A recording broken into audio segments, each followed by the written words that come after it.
किस स्टेट को क्या मिला, किसको क्या मिला, किस लोगों को उन्होंने सरकार ने क्या दिया, उस वक्त ही मालूम होता है। इसमें कोई पूछताछ, एक दूसरे का विचार करना, ऐसी प्रथा बीजेपी ने तो नहीं डाली। बहुत सारी पार्टियों ने इंक्लूडिंग श्रोमणी अकाली दल ने एक तो किसानों का मुद्दा रेज किया कि किसानों के साथ 4 साल पहले जो प्रधानमंत्री जी ने वादा किया था वो शोभा नहीं देता कि प्रधानमंत्री के लेवल पे उनको वादा किया जाए और आज भी उनको धरने पे बैठना हो।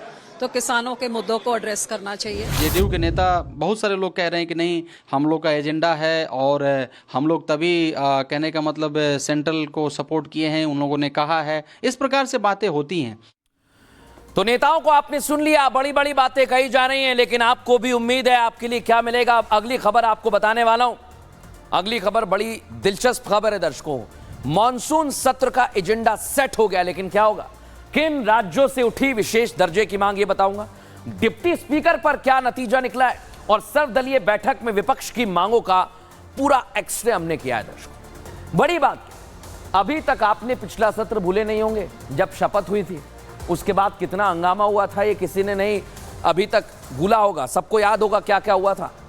लेकिन दर्शकों, संसद के मॉनसून सत्र और बजट से पहले आज पार्लियामेंट हाउस में सरकार की तरफ से ऑल पार्टी मीटिंग हुई, सर्वदलीय बैठक। राजनाथ सिंह की अध्यक्षता में यह बैठक हुई। इस बैठक में बीजेपी समेत 44 पार्टियों ने हिस्सा लिया दर्शकों। कई केंद्रीय मंत्री भी इसमें शामिल हुए और विपक्ष की तरफ से कांग्रेस, आम आदमी पार्टी, AIMIM असदुद्दीन ओवैसी की पार्टी, YSRCP समेत दूसरी पार्टियों ने हिस्सा लिया। इस बैठक के बाद यह तो तय हो गया है, साफ हो गया कि आने वाले दिनों में संसद में जोरदार हंगामा हो सकता है।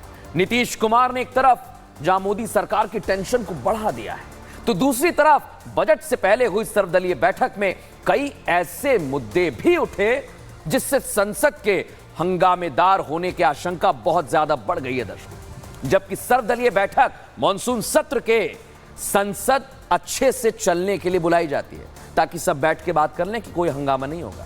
लेकिन विपक्ष और सरकार के बीच कुछ मुद्दों को लेकर हमेशा टकराव की स्थिति बनी रहती है, ये नहीं जाने वाला। इसलिए संसद में हंगामा होता है और सत्र ठीक से नहीं चल पाता है। लेकिन आज जो मुद्दे विपक्ष ने उठाए दर्शकों, वो आपको सुनने चाहिए, क्योंकि उन्हें देखकर ऐसा लगता नहीं है कि मॉनसून सत्र शांति से बीतेगा। सोचिए आप, ऐसे ऐसे मुद्दे उठाए गए हैं। इस बैठक में क्या हुआ है और खास, आइए जरा आपको बताता हूं, क्योंकि इस बैठक में आज कुछ ऐसा था जिस पर सबकी निगाहें टिक गई थी, लेकिन वो थे ही नहीं, नदारद थे वहां से। विपक्ष के ऐसे कई नेता थे दर्शकों जो केंद्र सरकार की तरफ से बुलाई गई बैठक में नहीं पहुंचे। उन्होंने इस बैठक में हिस्सा नहीं लिया, जरूरी नहीं समझा।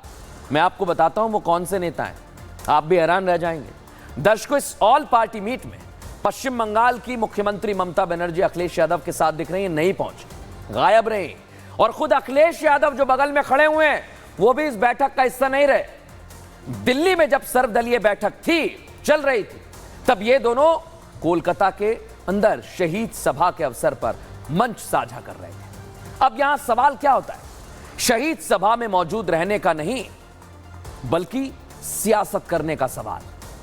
यहां दोनों ने सर्वदलीय बैठक छोड़ दी और शहीद सभा के नाम पर राजनीतिक रोटियां सेकने में कोई कसर नहीं छोड़ी है, कोई कसर नहीं छोड़ी दर्शकों।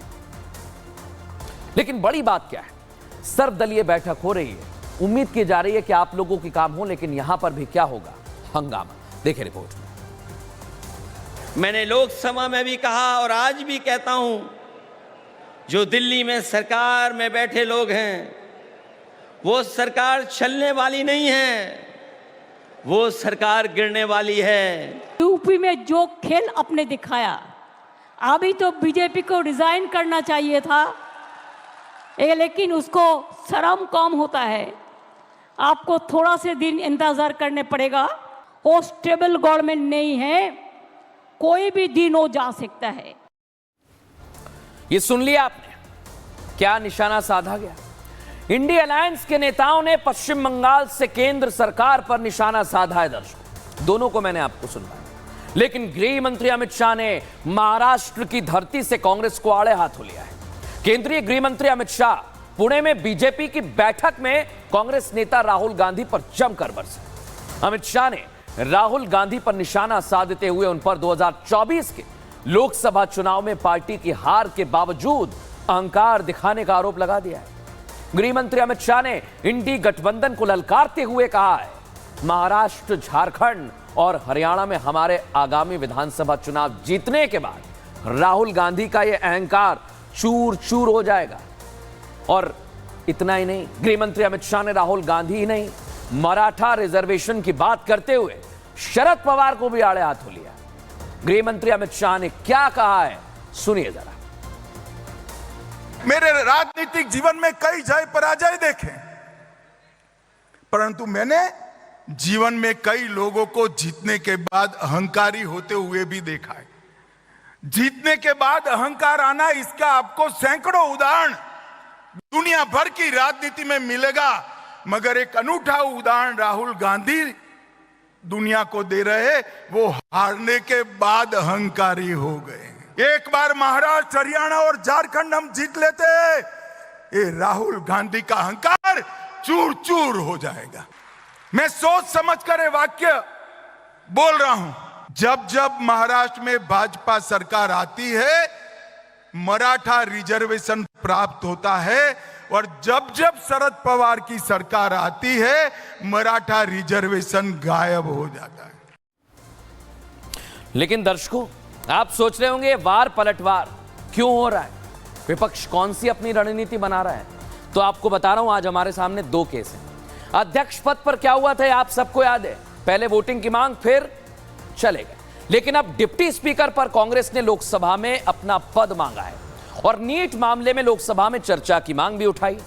सपा ने दुकान पर नेम प्लेट लगाने का मुद्दा उठा दिया है सर्वदलीय बैठक में। अब दावा यह किया जा रहा है कि बिहार के विशेष राज्य का दर्जा की मांग और वाईएसआरसीपी की आंध्र प्रदेश को पैकेज की मांग भी आ गई है। जयराम रमेश ने तो बीजेडी का नाम लेकर भी दावा किया कि उड़ीसा भी मांग रहा है।